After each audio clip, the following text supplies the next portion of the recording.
안녕하세요. 17년 동안 수만 가지 마음을 읽어온 상담사 고다주입니다. 오늘도 앞만 보고 달려오시느라 참 고생 많으셨죠? 인생이라는 긴 터널을 지나온 여러분, 오늘도 잘 버텨내셨습니다. 우리는 살아가며 참 많은 옷을 입고 벗지요. 누군가의 부모라는 옷, 직장이라는 옷, 성공이라는 화려한 외투까지. 하지만 그 옷들을 다 벗어던졌을 때 남은 진짜 나의 모습은 어떤 모습일까요? 오늘 이야기는 인생의 가장 화려한 정점에 서 있던 한 남자가 가장 낮은 곳의 옷을 입고서야 비로소 깨달은 귀한 진심에 관련한 기록입니다. 그날 제 앞에는 따뜻한 캔커피 하나가 놓여 있었습니다. 자판기에서 갓 뽑아낸 듯 캔 겉면에 맺힌 온기가 제 거칠고 지저분한 면장갑을 뚫고 전해졌지요. 청소도구를 든 채 허리를 굽히고 있던 저는 고개를 들어 그녀를 보았습니다. 단정한 사원증을 목에 건 우리 회사의 막내 사원 이지한 씨였습니다. 그녀는 제가 이 건물의 주인이자 100억 원의 자산가인 그룹 회장이라는 사실을 꿈에도 몰랐을 겁니다. 당시 제 행색은 무릎이 튀어나온 낡은 작업복에 먼지 묻은 마스크, 그리고 사람들의 시선을 피하기 위해 푹 눌러쓴 모자까지. 누가 봐도 존재감 없는 청소부 김씨였을 뿐입니다. 바쁠 텐데 고맙다고 나지막이 건넨 제 인사에 그녀는 수줍게 웃으며 화장실 청소를 하실 때 보니 손이 많이 트셨더라며 이거 드시면서 잠시만 쉬라고 제 손에 커피를 꼭 쥐어주었습니다. 이지한. 제 하나뿐인 아들이 죽어도 결혼을 하겠다고 고집을 피우던 바로 그 여자였습니다. 아들은 그녀가 자신이 만난 사람 중에 가장 빛나는 사람이라 말했지만 평생을 비즈니스 전쟁터에서 살아온 제 눈에는 모든 게 거래로만 보였습니다. 아들의 순진함을 이용해 인생 역전을 노리는 불순한 의도. 그게 제가 내린 결론이었습니다. 결국 저는 직접 확인하기로 했습니다. 화장실에 푹신한 가죽 의자 대신 미화원 비품실 딱딱한 나무 의자를 선택한 것이었죠. 과연 이 여자가 아무도 보지 않는 곳에서도 그 당당함을 유지할지, 아니면 청소부인 내 앞에서는 본색을 드러내며 경멸의 눈빛을 보낼지 시험해보고 싶었습니다.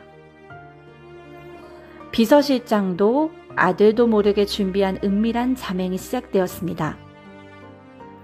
새벽 5시 낡은 버스를 타고 회사 뒷문으로 향하던 그날의 차가운 새벽 공기보다 제 마음속 의구심은 더 차가웠습니다. 관리소장의 퉁명한 지시를 받으며 대걸레를 잡았을 때 손바닥에 닿는 거친 나무자루의 감각이 낯설었지만 저는 곧장 그녀가 근무하는 7층 기획팀으로 향했습니다. 사무실 문을 열자마자 쏟아지는 야근 사원들의 피로 섞인 공기 속에서 저는 그녀를 찾았습니다. 구석자리 모니터 불빛에 얼굴이 반쯤 가려진 채 키보드를 두들기는 이지한 씨의 자리는 유독 비좁아 보였습니다. 제가 슬쩍 다가가 쓰레기통을 비우려고 하자 대부분의 사원이 청소부를 투명인간 취급하는 것과 달리 그녀는 하던 일을 멈추고 직접 쓰레기 봉투를 묶어 제게 건넸습니다. 무거우실 텐데 조심하라는 말과 함께 마스크 너머로 살짝 휘어지는 눈매를 보며 저는 당황했습니다. 가식인가 싶었지만 그녀의 짙은 다크서클은 밤새 일에 매달렸음을 증명하고 있었지요. 복도로 나와 그녀가 준 캔커피를 내려다보며 저는 묘한 감정에 휩싸였습니다. 100억 자산가에게 커피 한 캔은 아무것도 아니지만 청소부 김 씨에게 이 커피는 누군가 자신을 사람으로 봐준다는 증거였습니다. 가슴 한구석이 술렁했지만 저는 고개를 저으며 더 깊은 곳을 봐야 한다고 스스로를 다독였습니다. 그 후로도 저는 그녀의 주변을 맴돌았습니다. 화장실 바닥을 닦으며 그녀의 통화 내용을 엿듣고 점심시간의 행적을 살폈습니다. 그녀는 늘 가장 먼저 출근해 사무실 환기를 시키고 남들이 꺼리는 잡무를 묵묵히 처리하고 있었습니다. 어느 날 오후 기획팀 팀장이 그녀의 면전에 대고 서류 뭉치를 던지며 수모를 줄 때도 그녀는 묵묵히 무릎을 꿇고 종이를 주었습니다.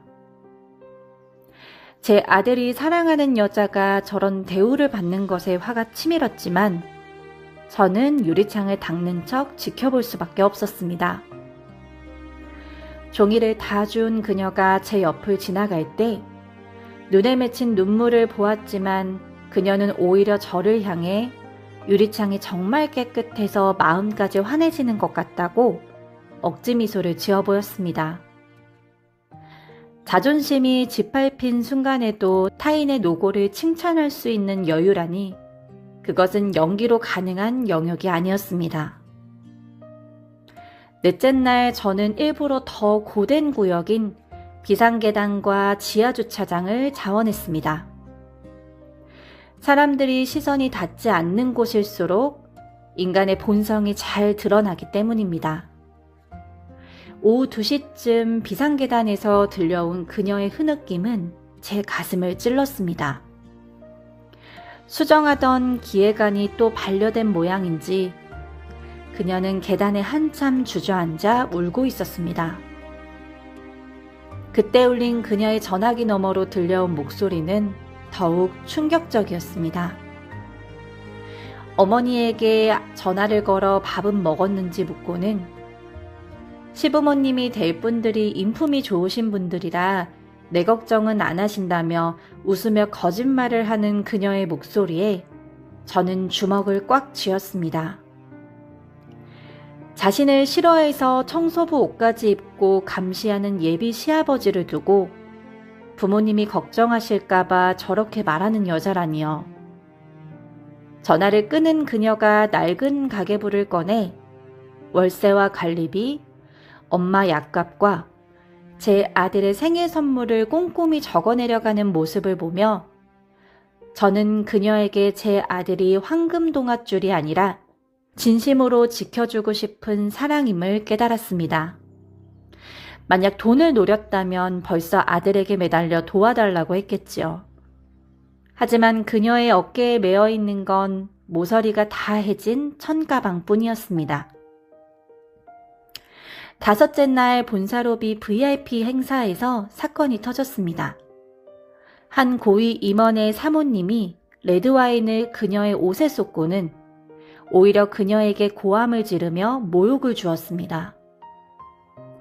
수치심에 얼굴이 달아오른 그녀를 위해 제가 대걸레를 들고 나서자 사모님은 청소부 주제에 어디서 냄새나게 다가오느냐며 저를 밀쳤습니다. 그때 지한 씨가 제 앞을 가로막았습니다. 어르신께 그러지 말라며 자신에 대한 모욕은 참아도 저에 대한 무례를 참을 수 없으니 당장 사과하라고 당당히 맞섰습니다. 저는 떨리는 그녀의 뒷모습을 보며 전율을 느꼈습니다. 그녀는 제 아들이 재벌 아들이라는 걸 알아서가 아니라 그저 한 인간으로서 존엄을 지키고 싶어하는 사람이었습니다. 결국 지한 씨는 임원 부인에게 대들었다는 이유로 인사팀의 회부가 될 위기에 처했고 저는 더 이상 이 연극을 지속할 수 없음을 느꼈습니다. 그녀가 보여준 진심과 그녀가 지켜준 저의 권리를 위해 저는 정체를 밝히기로 결심했습니다. 다음 날 오전 10시, 기획팀 회의실에는 긴장감이 가득했습니다. 정장을 말끔하게 입은 제가 비서진을 거느리고 들어서자 지한 씨는 얼어붙고 말았습니다. 어제까지 대걸레를 밀던 김 씨가 회장 김이상으로 다시 나타났으니까요. 저는 그녀를 시험했음을 시인하고 그녀의 눈에는 경악과 배신감이 교차했습니다. 그녀는 울먹이며 자신이 그렇게 우스워 보였냐고, 가난이 죄가 되어 돈 앞에 무릎 꿇을 여자로 생각했냐고 제게 따져 물었습니다. 그녀가 어르신의 손이 터서 안쓰러운 마음에 자신의 간식비를 아껴 샀던 캔커피가 감시의 도구였다는 사실에 그녀는 사원증을 내려놓고 회의실을 뛰쳐나갔습니다. 100억이라는 돈은 저를 거대하게 만들었지만 타인의 마음을 읽는 법을 잊게 만들었다는 사실을 저는 그제서야 뼈저리게 느꼈습니다. 그날 밤 저는 그녀가 남긴 사원증 뒷면의 메모를 보며 한없이 부끄러워졌습니다. 지훈 씨에게 부끄럽지 않은 사람이 되자는 그 다짐 앞에서 저는 가해자였습니다. 결국 저는 화려한 세단을 거부하고 그녀가 사는 가파른 언덕길 동네로 향했습니다. 가로등 하나 제대로 켜있지 않는 그 골목에서 저는 제 아들이 그녀의 집 앞에서 절규하는 모습을 보았습니다. 저는 자존심을 버리고 차가운 시멘트 바닥에 무릎을 꿇었습니다. 그녀의 가난을 무기로 삼고 진심을 쓰레기 취급했던 제 자신을 용서해달라고 빌었습니다. 문 안쪽에서 들려오는 숨죽인 흐느낌을 들으며 저는 돈으로 살 수 없는 용서라는 가치를 얻기 위해 그 자리에서 한참 머물렀습니다. 폭풍 같던 밤이 지나고 저는 회장실의 화려한 통유리창 너머를 한참 동안 바라보았습니다. 세상은 여전히 바쁘게 돌아가고 있지만 제 마음속 성벽은 이미 형체도 없이 무너져 내린 뒤였습니다. 비서실장은 제게 지한 씨의 사표를 수리하겠느냐고 물었지만 저는 그 종이를 갈기갈기 찢어버렸습니다. 제가 찢은 건 단순한 사직서가 아니라 평생 사람을 돈으로 재단해온 제 오만한 과거였습니다. 일주일 뒤 저는 다시 그녀의 자리가 있는 7층으로 향했습니다. 이번엔 엘리베이터가 아닌 계단을 이용했습니다. 그녀가 울며 올라갔을 때 그 층계를 하나하나 밟으며 제가 그녀에게 주었던 수치심의 무게를 가늠해 보았습니다. 숨이 턱끝까지 차오를 때쯤 도착한 기획팀 사무실. 문을 열자마자 모든 직원이 경악하며 일어섰습니다. 저는 지한 씨의 책상 앞으로 천천히 다가갔습니다. 그녀는 짐을 정리하고 있었습니다. 낡은 천 가방 안에는 제가 청소부 시절 그녀의 쓰레기통에서 보았던 다 쓴 볼펜 자루와 구겨진 기획안들이 담겨 있었지요. 그녀는 저를 보자마자 고개를 숙였습니다. 원망도 분노도 아닌 그저 지독한 슬픔이 서린 무거운 침묵이었습니다. 저는 그녀의 책상 위에 캔커피 2박스를 내려놓았습니다. 그리고 떨리는 목소리로 말했습니다.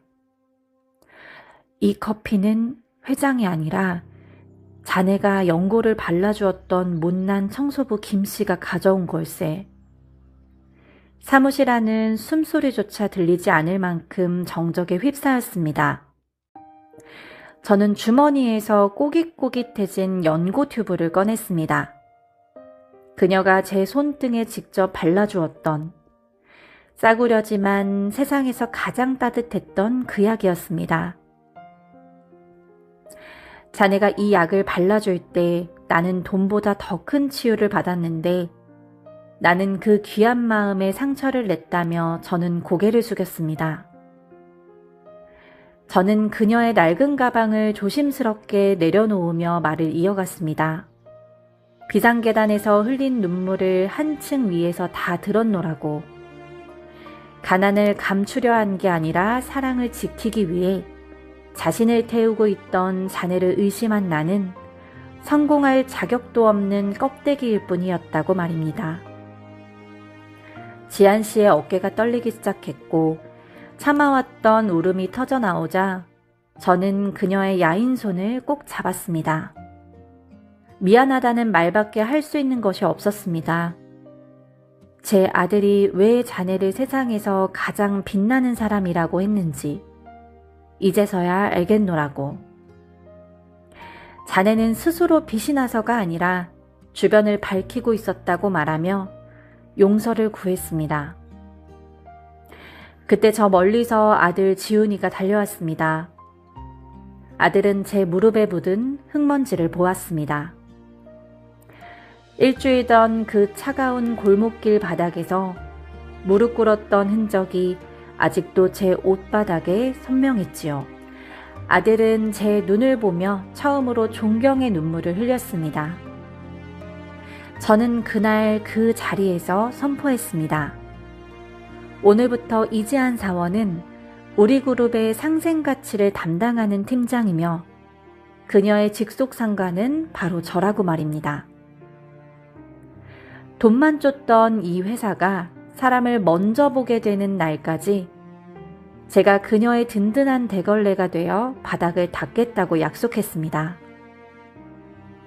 사무실 곳곳에서 박수가 터져 나왔고 지한 씨를 괴롭히던 팀장은 사색이 되어 숨었지만 지한 씨는 오히려 그에게 다가가 먼저 손을 내밀었습니다. 그 넓은 아량 앞에 저는 다시 한번 고개를 숙였습니다. 그녀는 복수 대신 포용을 선택했고 미움 대신 희망을 노래하고 있었습니다. 돈은 성벽을 쌓아 사람을 가두지만 지한 씨가 가진 그 작은 온기는 성벽을 허물어 길을 만든다는 것을 뼈저리게 느낀 순간이었습니다. 그로부터 몇 달 뒤 우리 회사는 기적 같은 변화를 맞이했습니다. 본사 미화원분들 처우 개선부터 시작된 이지한 팀장의 프로젝트는 회사 전체의 온기를 불어넣었습니다. 가장 춥고 습한 곳에서 일하시던 분들을 위해 햇살이 가장 잘 드는 1층 로비 옆에 카페형 휴게실을 만들었지요. 임원들은 공간을 낭비한다며 반대했지만 저는 지한 씨와 함께 그들의 손을 잡고 설득했습니다. 어느 날 오후 저는 지한 씨와 함께 그 휴게실을 찾았습니다. 그곳에서 저는 1년 전에 제 모습을 봤습니다. 낡은 작업복을 입고 활짝 웃으며 서로의 고단함을 위로하는 분들. 그분들이 마시는 커피는 더 이상 누군가의 적선이 아니라 정당한 노동의 대가이자 존중의 상징이었습니다. 이제는 아무도 미안해하며 커피를 마시지 않는다는 지한 씨의 속삭임에 저는 처음 억대 연봉을 벌었을 때보다 수천 배 더 짜릿한 행복을 느꼈습니다. 우리는 지한 씨의 친정집이 있는 그 골목을 다시 찾았습니다. 이제는 사돈이 되신 지한 씨의 어머님의 수술은 성공적으로 끝났고 그녀의 가계부에는 더 이상 걱정이라는 단어가 적히지 않게 되었습니다. 어머님이 끓여주신 투박한 된장찌개, 김이 모락모락 피어나는 밥상에서 저는 7성급 호텔 요리에서도 느끼지 못한 생의 풍요를 만끽했습니다. 산책을 하며 지한 씨가 그날 캔커피를 드리지 않았다면 아버님과 저는 어떻게 됐을까요? 라고 묻더군요.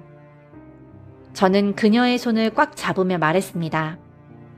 아마 나는 여전히 내 재산이라는 감옥에 갇혀 돈 냄새만 맡으며 말라 죽어가고 있었을 거라고. 자네가 건넨 그 300원짜리 캔커피가 내 영혼의 자물쇠를 연 열쇠였다고 말입니다. 이제 제 집 거실 가장 중심에는 상패가 아닌 그녀가 발라주었던 낡은 연고 튜브와 빈 캔커피 용기가 놓여 있습니다. 그것들은 제 인생에서 가장 위대한 투자가 무엇인지를 매일 아침 일깨워줍니다. 저는 더 이상 차가운 숫자로 사람을 읽지 않습니다. 대신 상대의 손등에 난 굳은 살을 보고 그들의 눈동자 뒤에 숨은 눈물을 읽으려 노력합니다. 살다 보면 누군가 여러분들의 진심을 몰라줄 때가 있지요. 가난하다는 이유로 혹은 겉모습이 초라하다는 이유로 무시당하고 상처 입을 때가 있습니다. 하지만 기억하세요. 지안 씨처럼 스스로 빛이 나는 사람은 어둠 속에서도 반드시 그 존재를 드러내기 마련입니다. 저 또한 늦게나마 배웠습니다. 진짜 부자는 통장 잔고가 넘쳐나는 사람이 아니라 타인의 아픔에 공감할 줄 알고 자신의 오만을 부끄러워할 줄 아는 그런 사람이라는 것을요.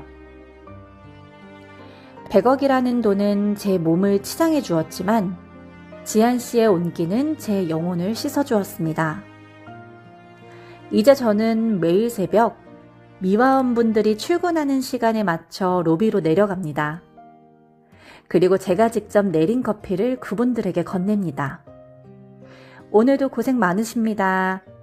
여러분 덕분에 우리 회사가 이렇게 빛이 납니다. 그분들의 투박한 손과 제 손이 맞닿을 때 느껴지는 그 따뜻한 온기. 그것이 바로 제가 평생 찾아 헤맸던 진짜 성공의 맛이었습니다. 여러분, 주변에 있는 소박한 인연들을 다시 한번 돌아보세요. 어쩌면 여러분들의 인생을 바꿔줄 돈보다 값진 보석이 낡은 외투를 입은 채 여러분 곁을 지나가고 있을지 모릅니다. 이야기를 마치는 지금 제 마음에도 따뜻한 캔커피가 하나 놓인 듯 훈훈한 기운이 감돕니다. 100억이라는 거대한 성벽을 허물어뜨린 건 대단한 혁명도 거창한 연설도 아니었습니다. 그저 손이 많이 트셨네요 라고 건넨 그 한마디, 그리고 작은 캔커피 한 캔이었지요. 상담실에서 만나는 많은 시니어분들이 말씀하십니다. 이제 나이 들어 가진 것도 없고 볼품도 없어졌다라고요. 하지만 사연 속 지안 씨가 본 건 회장님의 재력이 아니라 열심히 일하는 한 인간의 거친 손등이었습니다. 우리가 지켜야 할 자존심은 바로 그런 것입니다. 어떠한 상황에서도 인간에 대한 예의를 잃지 않는 것, 그리고 보이지 않는 곳에서 묵묵히 제자리를 지키는 이들의 품격을 알아보는 눈말입니다. 회장님 또한 대단한 분입니다. 자신의 오만을 인정하고 차가운 바닥에 무릎을 꿇었다는 것. 그것은 수억 원을 버는 것보다 수만 배의 용기가 필요한 일이지요. 진짜 어른이란 자신의 잘못을 깨달았을 때 기꺼이 고개를 숙일 줄 아는 사람이라는 걸 회장님은 몸소 보여주셨습니다. 여러분 혹시 지금 누군가를 나의 잣대로만 판단하고 계시진 않나요? 성공의 크기는 내가 얼마나 높이 올라갔느냐가 아니라 얼마나 많은 사람의 마음속에 머물고 있느냐로 결정됩니다. 지안 씨와 같은 온기를 가진 사람이 주변에 있다면 절대 놓치지 마세요. 그 사람이 바로 여러분들의 인생을 가장 가치 있게 만들어줄 진짜 귀인입니다. 진실은 언제나 보이지 않는 곳에서 묵묵히 빛나고 있습니다. 그 빛을 알아보는 눈을 가졌을 때 우리 모두는 진짜 부자가 될 수 있습니다. 여러분들이 생각하는 진짜 부자는 어떤 사람인가요? 지금 곁에 있는 소중한 사람에게 고생 많았다 라는 따뜻한 인사 한마디 건네보시는 건 어떨까요? 오늘도 앞만 보고 달려오시느라 참 고생 많으셨습니다. 여러분들의 마음이 머물다 갈 수 있도록 저 고다주는 늘 이 자리에 있겠습니다. 오늘도 마음이 넉넉한 하루 되시길 바랍니다. 지금까지 여러분의 쉼터 고다주였습니다. 편안한 밤 보내세요.